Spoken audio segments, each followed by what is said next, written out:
Hello everyone, this is Dylan Stevens once again, Certified Strength and Conditioning Specialist. Today I wanted to talk to you about how our bodies adapt to exercise in a specific way. So it's technically called the SAID principle, which is the specific adaptation to imposed demand. In other words, the specificity principle. So let's just dive right in. So what this principle states is that our bodies will make adaptations to the exact stimulus that it is exposed to. So I can give you a few examples of how this can apply to exercise. So say that you want to increase your vertical jump height.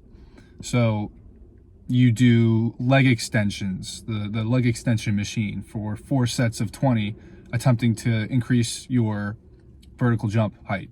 So this is not gonna, if you're a very novice weightlifter, this is gonna help, but your body will adapt to the exact demands that the leg extension machine imposes on your quads. So when you're doing a leg extension, all your training is this movement in your legs, this leg extension. That's the only movement you're training, and you're doing it for 20 reps. So you're not doing it in an explosive way. You're training more so on the size side of things, the hypertrophy side of things, and you're not training in any explosive manner at all. So that's just one example. You can't expect to increase your vertical jump by doing leg extensions. If you want to get better at jumping, you should jump. And there's certain modalities and certain implements that you can train in order to increase your vertical jump height. So if you want to increase vertical jump height, you can back squat, you can front squat, you can goblet squat, and then you can do certain plyometrics like box jumps or depth jumps. When you're doing a back squat or a front squat to increase vertical jump height, doing so explosively with semi-heavy weight is going to transfer the most over into an actual vertical jump. So when you jump, you are putting as much force as possible into the ground as fast as possible. So you want to be doing something as similar as possible to an actual jump to train the jump. So if you wanted to do a back squat to increase vertical jump height, you wouldn't try to do low weight for 50 reps to increase your vertical jump height. And you wouldn't do 2 reps of extremely heavy weight where you're barely, you're moving extremely slow to get the weight up. You would use a weight that's in the middle that you can move very explosively and quickly. And that would provide you with the most similar stimulus to an actual vertical jump. So they've found that the ideal weight for a back squat for power output is around 60% of your 1 rep max. So if you wanted to improve vertical jump, you would put 60% of your 1 rep max on the bar, do a couple reps as fast as possible, no more than a couple reps because you don't want to be slowing down whatsoever. And you would do maybe 5 to 6 sets of that. So now I'll give an example of aerobic fitness. So say that you love to run outside and you love to jog 3 or 4 miles every single day.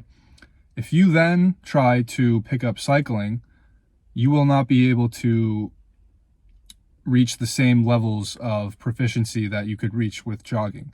So all the muscles that you use when you're running are adapted to long distance running. And then you try to use those same muscles for cycling. Almost everything about cycling is different from running. Yes, you're still using your quads and your glutes, and your heart rate is still being elevated, but the unique differences between running and cycling are massive, and you're not going to see the same proficiency that you did with running as you did with cycling.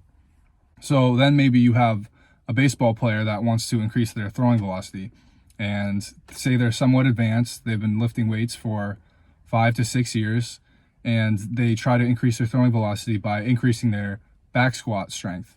So when you throw a baseball, you're landing on one leg.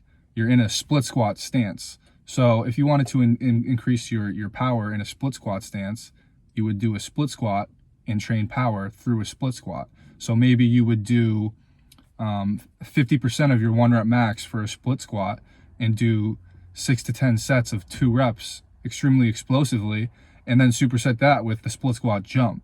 So you're training purely the split squat pattern for explosivity. So it's about training the exact thing you're trying to get better at in order to get better at it. Your body's very efficient. It's going to get better at exactly what you throw at it. It's not going to get better at everything, because that's just a waste of resources. So you have to keep that in mind when you're training to get better at an athletic event, or any type of lift, or even with strength or size, strength versus size. I said in previous videos, strength and size are completely different mechanisms in the body.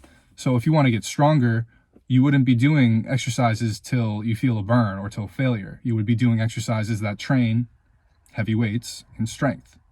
So as with everything, there are most definitely exceptions to this rule. So if you're a beginner and you're getting really strong in the bench press, most likely you will get better at dumbbell bench press, incline bench press, overhead shoulder press, tricep extension. This really comes down to your experience and what you're training exactly. There are some exercises that transfer to other exercises better than others, such as a kettlebell swing has been shown to transfer extremely well to everyday life activities and other lifts such as deadlift and back squat. But this is more so applied in a general sense. Most people will benefit training what they want to get better at through the way they're training it.